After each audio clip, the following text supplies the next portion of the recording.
What is Common Core?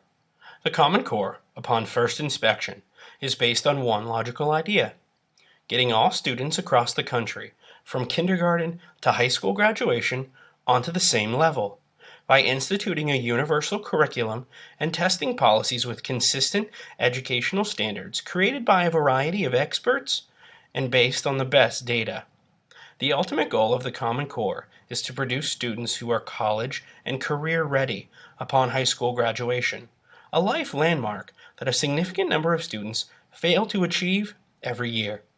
Establishing the type of standards the Common Core demands, however, is a monumental task that is not easily undertaken by any school, and which has created rifts across the American school system, dividing educators, administrators, policymakers, and parents over what is best for the American student population.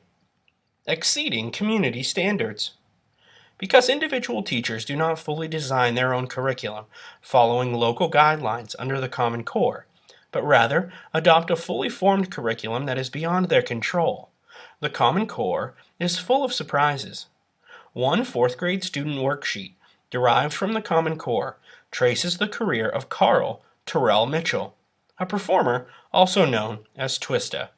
Mitchell's career includes a number of interesting musical landmarks, such as a feature on the hit song Po Pimp, and membership in a group called Speed Knot Mobsters.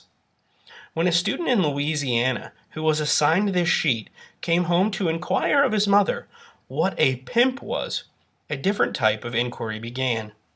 Seeing this assignment, parents posed the question, "Why is the word pimp appearing on my child's worksheet?" The response by administrators was simply to point to the Common Core and the task of learning words through context, though parents objected that those were not words they were interested in their children learning. As Common Core is crafted outside of the immediate community, there is always the possibility that the work will fall outside of community standards, as seems to be the case here. The problem noted was not the task of vocabulary building, an area that received particular focus under the Common Core, but the vocabulary itself that was being built. This, argued parents, was age-inappropriate and a tactless move on the part of the teachers. In Arizona, similar community concerns were raised by parents whose high school students were assigned Cristina Garcia's novel Dreaming in Cuban in their English class. The novel is recommended under the Common Core and was assigned by teachers at Buena High School as part of conforming to those standards. According to many parents, however, the novel is sexually explicit and inappropriate for their children, as well as for other children around the country who are likely to encounter the book under the Common Core.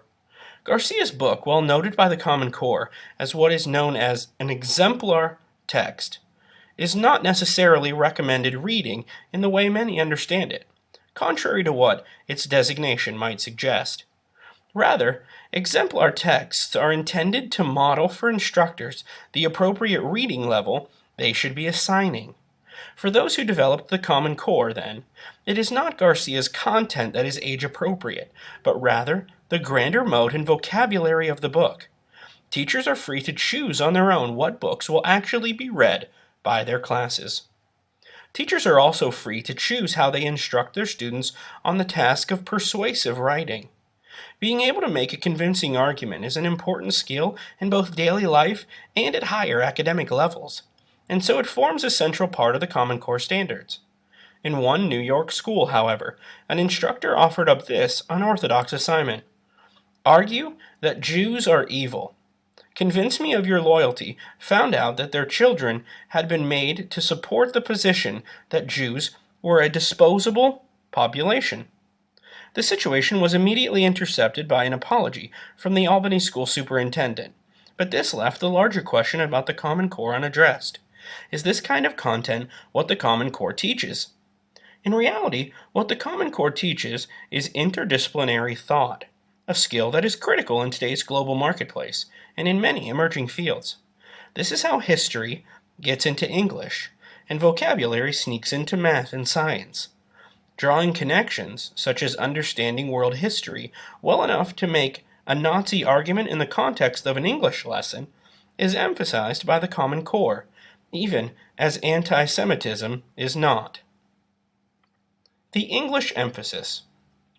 If these three assignments challenged community moral standards, parents in Illinois found their basic sense of logic to be the thing offended.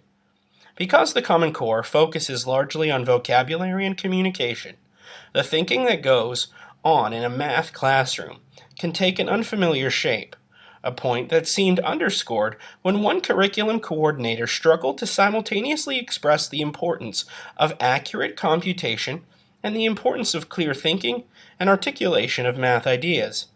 It was the following statement that left parents perplexed.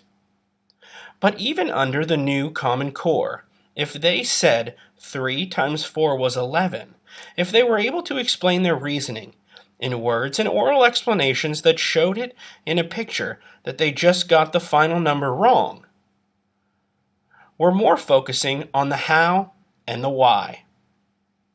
While the curriculum coordinator did not intend to make the impression that incorrect answers might be rewarded, this seemed to be the takeaway for many parents. A closer examination finds the coordinator emphasizing the importance of correction, but that still leaves many parents wondering how, under the Common Core, English skills have seeped into math lessons. English skills pervade the majority of Common Core work, as the designers see clear, precise, and persuasive communication to be the most important skill when it comes to creating career and college-ready students. This is how English and math begin running together. Or English and music.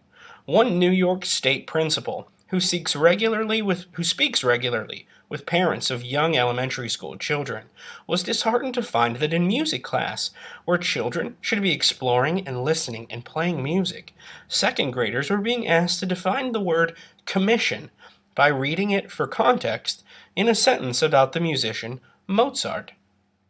Such assignments occur because even music teachers are likely being held in part responsible for Common Core testing results. The teacher was simply doing her part within the system.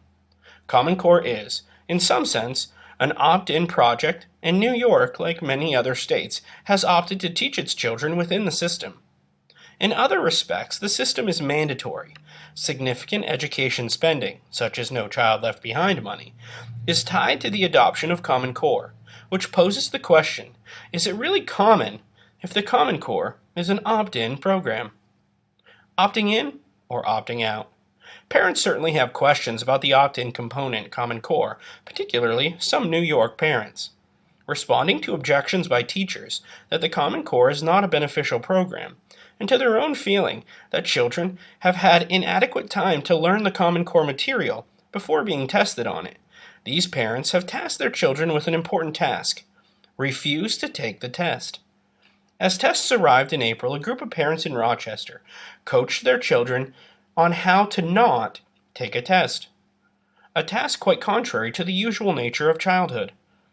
Don't pick up your pencil, don't write your name, tell the teacher, I do not need to take this test.